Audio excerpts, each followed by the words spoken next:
Guys, are we really sure about this marijuana as a gateway drug thing? I'm asking for a friend.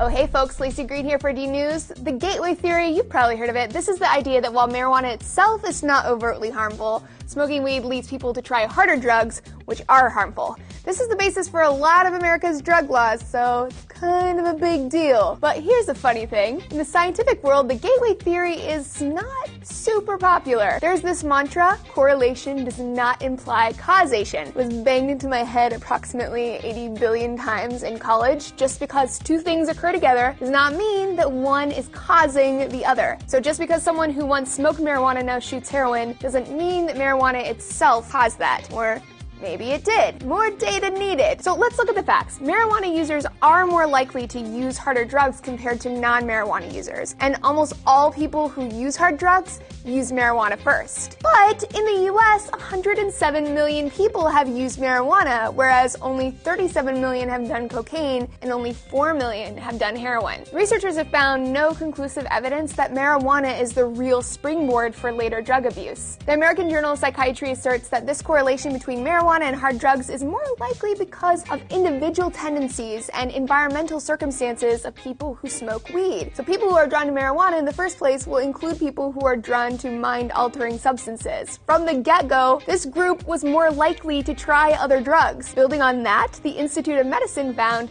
that marijuana's illegality makes the correlation stronger as well. See, in order to get access to hard drugs, the dealer has to really trust you. They're not trying to get arrested, you know? So their relationship is first established with marijuana, and because people have to go underground, so to speak, to get weed, they're more likely to come into contact with people that supply and use those harder drugs. Amsterdam's legalization of marijuana shows this in practice. When it became legal, usage of harder drugs didn't rise, it actually fell. Another interesting finding that keeps on being found is that the real gateway drug is unassuming, totally legal, and heavily consumed alcohol. The Journal of School Health and the Institute of Medicine found that marijuana is simply the third in a progression of drug use by those who are already predisposed. Compared to tobacco and marijuana, high school students who drink alcohol have a significantly greater likelihood of using other drugs. So, what does it all mean? Most of these scientists are encouraging policymakers to work on preventing these behavioral and environmental risk factors for drug abuse rather than demonizing and pointing the finger at one particular drug. Like most things in life, it's not a black or white issue.